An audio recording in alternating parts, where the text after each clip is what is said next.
a few months ago, me and my sister wanted to go and just do a fun little drive up Zions and maybe go on a little hike. And so we took the motorcycle and just headed up. Just picked a random mountain to start hiking, and as we started getting up it, it started getting steeper and steeper, and it was beautiful, really, really beautiful. But then it started getting to the point where it was a little too steep to just hike straight up it. So we kind of went to both sides and saw that there was some rocks on the left side to maybe free climb it up a little bit. And probably not the smartest idea, seeing that most of Zions is sandstone and breaks easily. So I went first, of course, and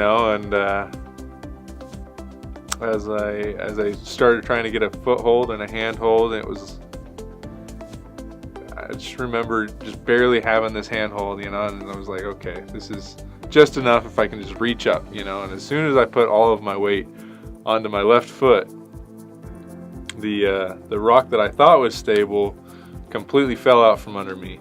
I ended up sliding down a little bit of the cliff, about 10 feet, and then there's a big cavern that we saw, and just previously I'd said, man, that would really suck to fall down that to my sister, and so here I was sliding probably a good 10 feet down this rock, getting all beat up, and then it's just a free fall, and all I remember is just the thud.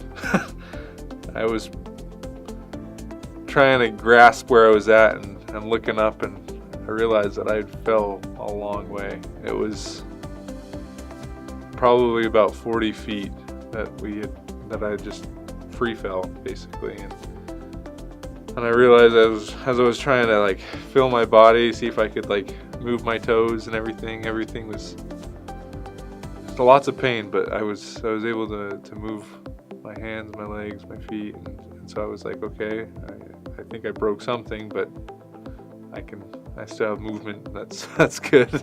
And then I started yelling up to my sister, and she was just scared to death. That was probably more traumatizing for her than for me.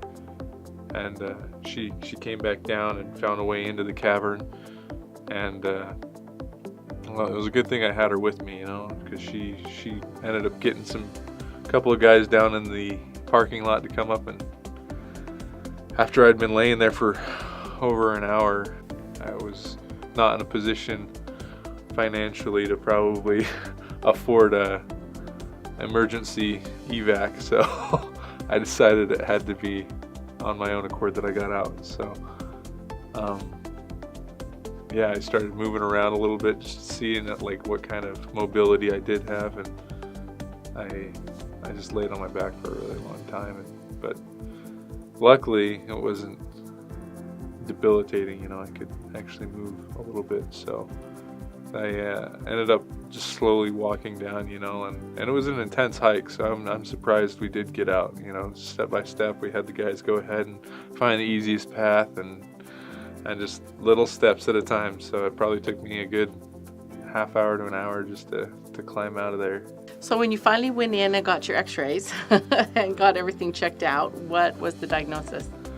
I had ended up with a compression fracture in my L1, L2, L3, and a rib. He was doing everything he could to heal at home, and then we decided to try hyperbaric.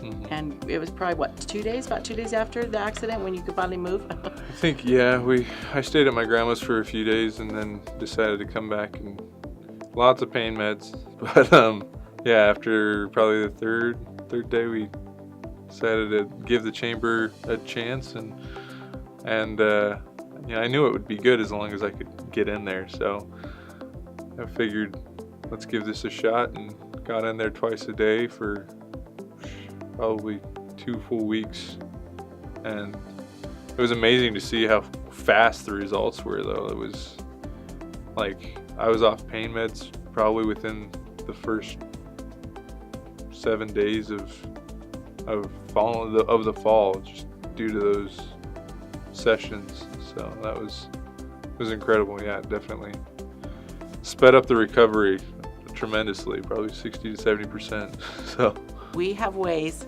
to be able to maneuver, and we're very, very careful, and we are really cautious about what we do. But so far we haven't had anybody that we haven't been able to get in. So we're talking 3 compression fractures and a broken rib. And he was able to get in twice a day, and we use the light therapy. Can you talk a little bit about the light therapy? Yeah, the light therapy, I would put it on the targeted locations, and it would basically just focus a lot of the energy in my body and all the oxygen in my body on those specific areas, and it definitely helped, especially with my arm. You know, that was a pretty severe cut that was really swollen. I mean, you kind of see the scar a little bit right there, but barely. Yeah, it's healed up really well. So that was one of the locations I use it really often, and the Vibrant U has been awesome. I mean, they've got an excellent staff, and they just really take care of you. It seems like, you know, they use as many, like natural sources of healing. So again, this is Stephanie Parrish with Vibrant U Hyperbaric Oxygen and Light Center at 352 East Riverside Drive in St. George, Utah. We welcome you to come on in and just feel better. We'd love to help you.